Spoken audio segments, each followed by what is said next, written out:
እንዳታስቢሽ። እኛም ማናውቀው የጀመራችሁት ነገር ካለ ንገሩ። ጸርቷል እኮ ታላየሽውም እንዴ? እስካሁን ቂም ይዛብኛለች። አሁን ግን ያነሰ መምጣት በጣም ከባድ። በእናትሽ አሳልፊኝ። ለሊ ባላስቸግሮኝ ነው። ሁሉንም የሆንሽው ለእኔ ስትይ ነው። የጌታ ልጅ እንዴት ሰራተኛ ትሆናለህ? ሁለታችሁም ስለተስማማችሁ በጣም ደስ ብሎኛል። ምን ለሊ ሳትኖር ደግሞ በድጋሚ እናወራበታለን። በደንብ እንከባከባታለሁ። እዛው ሄደ ነገሩን ሁሉ ትወቅ። ባለፈው የቅምጥል አባት ከዚህ ዓለም በሞት ተሸኝተዋል። ትናንትና እንግዲህ በህልማቸው ሚስታቸው ማለትም የባቡሬ እናት እገልሃለሁ፣ አልለቅህም፣ ልጅህ ነው፣ እኔ ካንተ ውጪ ከማንም ጋር አልሄድኩም እያለች በህልሙ ስታስፈራራው ነበረ። ነገር ግን ዛሬ በወረቀት ለኑዛዜ ልጻፍ አምጣ ባቡሬ ልጄ እያለ ዛሬ ላይ እንግዲህ በህይወት ከቅምጥል ጋር ሊገናኙ አልቻለም። ሰላም ጤና ይስጥልኝ ውድና የተከበራችሁ ቤተሰቦቼ እንዴት አላችሁ? እግዚአብሔር ይመስገን እኔ በጣም ደህና ነኝ። በያላችሁበት ሰላማችሁ ይብዛ እያልኩኝ ለዚህ ቻናል አዲስ ከሆናችሁ ሰብስክራይብ፣ ላይክ፣ ሼር እያደረጋችሁ ቤተሰብ ሁኑ። እንዲሁም ሀሳብ አስተያየታችሁን በኮሜንት አስቀምጡልኝ። ላይክ ሳታደርጉ ሀሳብ ሳትሰጡ የምትመለከቱ ብዙ ሰዎች አላችሁና አይከፈልበትም። ላይክ እያደረጋችሁ አበረታቱኝ። እንግዲህ ዛሬ ደግሞ ሰራተኛዋ አደይ ክፍል 130ን ይዤላችሁ መጥቻለሁ። እንግዲህ ዛሬ እጅግ በጣም የሚያሳዝን ድራማ ነበረ። ምክንያቱም የቅምጥል አባት እንግዲህ በህይወት ከቅምጥል ጋር እንዲገናኙ አልፈቀደም። እንዲሁም ደግሞ ልጄን አደራ በማለት ነው ሊሰናበቱ የቻሉት።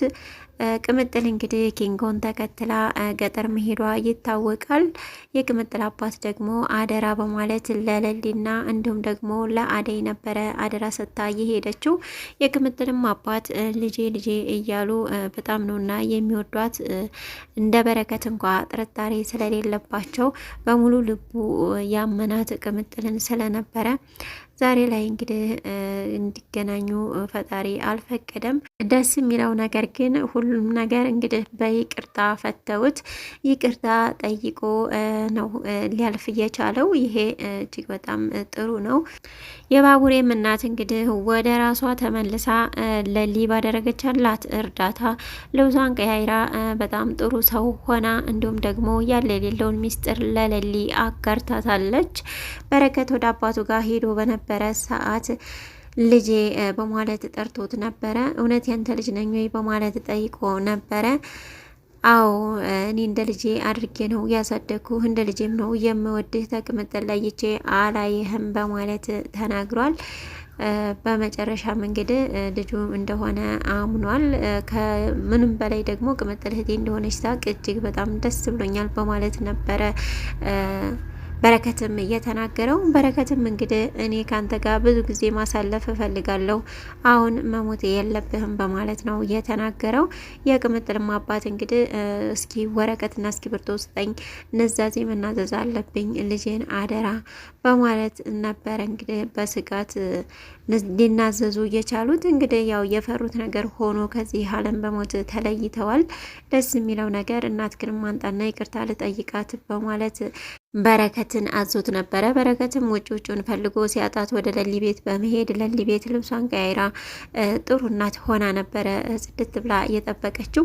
ልክ ባቡሬ ሲገባ ልጄ ይቅርታ አድርግልኝ በማለት ነበረ እግሩ ላይ እየተደፋችው።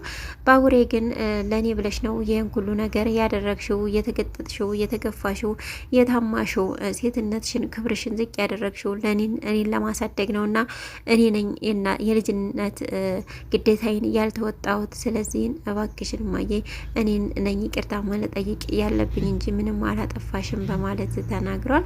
ለሊንም ይሄ ሁሉ ያንቺ ጥረት ነው እናመሰግናለሁ በማለት እንግዲህ እቅፍ አድርጎ አመስግኗታል። በጣም ምገርም ጥሩ ጓደኛ ነው ያለችህ በማለት ተናግረዋለች። አሁን እማዬን ለወስድብሽ ነው በማለት እንግዲህ ለሊን አስፈቅዶ እናቱን ወደ አባቱ ጋር ይዞ ሄዶ ነበረ። እዛም እንደሄደ ይቅርታ ተጠያይቀው ይቅር ተባብለዋል። ነገር ግን ወደዛው ነበረ ህይወቱ ሊያልፍ እየቻለው። ይቅርታ መውረዱ ደስ የሚል ሆኖ ሳለ ቅምጥል መታ ሳታየው እንደዚሁም ደግሞ ይቅርታ ተጠያይቀው ትንሽ እንኳ ሳይኖሩ እንዲሁም ደግሞ ባቡሬ አባትነት ፍቅርን ትንሽ ሳያጣጥም መለያየታቸው እጅግ ያሳዝናል። አሁን ቅምጥል ደግሞ እጅግ ጸጸት ውስጥ ትገባለች። በዚህም የተነሳ እንግዲህ ለማጽናናት ብሎ ኪንጎ ፍቅሯን እንደሚቀበላት አንጠራጠርም። በሌላ በኩል ደግሞ ዴቭ እና አደይ ነበሩ። ዴቭ እና አደይም እንግዲህ በመንገድ ላይ ቁጭ ብለው በሚያወሩበት ሰዓት ፍቅርና እናቷ መጥተውባቸዋል። ምንድነው እዚህ የምትሰሩት በማለት ቢነጋገሩም አይ ምንም አንሰራ ልሸኛት እኮ መጥቼ ነው በማለት ዴቭ ተናግሯል። እሺ በሉ ይመቻችሁ ብላ አክስቴቱ ሄዳለች። ነገር ግን ፍቅር በቅናት እየተንገበገበች እየተቃጠለች ትገኛለች። የሚገርመው ነገር ደግሞ ተመልሰው ሲመጡም እዛው ቦታ ላይ እነሱ እያወሩ ነበረ እያገኟቸው። አየሻቸው እማሚ እስካሁን ራሱ ሄደን እስከምንመጣ እዚህ ናቸው። አይገባሽም እንዴ ምን እያደረጉ እንደሆነ? ለምንድን ነው የማትቆጫቸው ብላለች። እኔ ለምን እቆጣቸዋለሁኝ? ደስ ያላቸውን ያድርጉ። እነሱ ደስተኛ ሆነው ነው አይደለ? እኔ እንደውም እንሄድላቸው በማለት እንግዲህ ፍቅርን ይዛ ትሄዳለች። በመጨረሻ ዴቭንም ና እንሂድ ብላ ዴቭንም ወደ ቤቱ ይዘውት ይሄደዋል። እናም ዴቭን ፍለጋ በድጋሚ ወደ እነ ፍቅር ቤት መታ ነበረ። ነገር ግን አሹ ሳይሆን በር የከፈተላት ሩታ ነበረች። ሩታ ምን ልትሰሪ መጣሽ በማለት ነበረ እየተናገረቻት። የሌሊ ባል እያባረረኝ ነው በማለት ብትናገር ማን የሌሊ ባል ስትላት ባቡሬ ነዋ በማለት ስትነግራት አሁን ዴቭን ለማግኘት የመጣሽው ሂጂ ከዚህ በማለት ነበረ በር ዘግታባት ወደ ቤት እየገባችው። ቤትም እንደገባች እንግዲህ በድጋሚ እነ ፍቅር እያንኳኳሉ፣ ነገር ግን የሚከፍት ሰው አልነበረም። ሮማንም ልክፈት ብትል አይ እንዳከፍቺ ቲና ናት በማለት ነው የተናገረችው። ምናልባትም እነትዬ ቢሆኑስ ብትላት እነሱ ከሆኑ ችግር የለም እኔ ነኝ እንዳከፍች ያልኳት እላለሁ በማለት ትናገራለች። በሩ እንግዲህ በጣም መንኳኳት ሲበዛ ወጥተው ለመክፈት ይሞክራሉ። ልክ በሩን ሲከፍቱት ፍቅር በጥፊ ነበረ ሮማንን እያለቻት እነዛውም እናቷ ፊት ማለት ነው። ለምን ደግሞ አከፍች ስትላት ሩታም ለምን ትመቻታለች በማለት ለሮማን ተከራክራላታለች። ይቅርታም ጠይቃለች። ፍቅር ግን እጅግ በጣም እየቀበጠች ትገኛለች። አሁን በፊት በአደይ ነበረ። አደይን ምሺ ዴቭን ስለምትወድ ነበረ። አሁን ላይ ግን ደግሞ ሮማንን ምን አድርጊ እንደምትላት ባይገባም ነገሮቿ ሁሉ ግን እጅግ በጣም የሚያስጠሉ ናቸው። በሌላ በኩል ደግሞ ሩታ ናት። ሩታ አሹን ትወጂዋለሽ ወይ በማለት ሮማንን ጠይቃት ነበረ። አወደዋለሁ ምን ነው ብትላትም ስለዚህ ከወንድምነት ውጪ ምንም ነገር ከሌላችሁ እኔ እና እሱ አብረን ስንሆን ለምን ትቀኛለሽ? አትቅኝ በማለት ተናግራለች። እንዲሁም ደግሞ ሮማንም እኔና እሱ አብረን ስንሆን ትቀኛለሽ ወይ በማለት ጠይቃት ነበረ። ለምን እቀናለሁ ስትል ነው የመለሰችላት። ነገሩ ግን እየተካረረ መጥቷል። አሁን ሮማን በፍቅር አሹን የማትፈልገው ከሆነ ምናልባትም ሩታ አሹ ልታፈቅረው ትችላለች። ነገር ግን ምንም ነገር ከሌለሽ እኔ ካሹ ጋር በማሳልፍበት ሰዓት እንዳትቀኝ በማለት ነግራታለች። ለምንድን ነው እንዲህ የጠየቀችኝ እያለች እንግዲህ ሮማንም እያሰላሰለች ትገኛለች። በፍጹም እንደዛ ማለት የለባትም ነበር። ሩታም እንግዲህ አሹ በጣም ይወድሻል፣ ያፈቅርሻል፣ ስሜቱን የማትረጅ ከሆነ ደግሞ አትጉጆ በማለት ነው የተናገረችው። በሌላ በኩል ደግሞ ዴቭና አደይ ናቸው። አደይ እማዬ እንዳንተ ያለ ባል ስላገኘሁ እንድደስ እንደሚላት አትጠይቀኝ በማለት እንግዲህ ተናግራለች። ዴቭን እናቷ እንደምትቀበለው እርግጠኛ ሆናለች።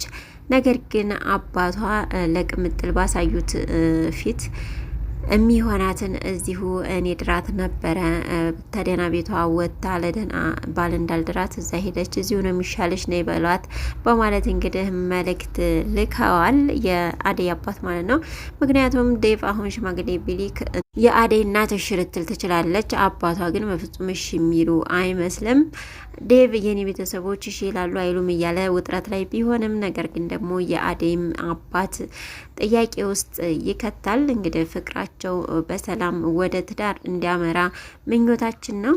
በሌላ በኩል ደግሞ አደይ ወደ ዳይመንድ ጋር በመደወል እንግዲህ የቅምጥል አባት እንደሞቱ ትናገራለች። ዳይመንድም እንግዲህ ለአደይ እናት ቢነግራትም ውይ በማለት በመደንገጥ በቃ እዚህ ምንም ነገር እንዳትነግራት፣ መንገድም ላይ ምንም ነገር እንዳትነግራት፣ ጉዳይን ጨርሻለሁና እንሂድ ነው ማለት ያለብህ በማለት እንግዲህ ነግረውት ቅምጥልን ይዞ ሊመጣ ነው ማለት ነው። እንግዲህ ቀብሩ ነገ ነው የተባለው።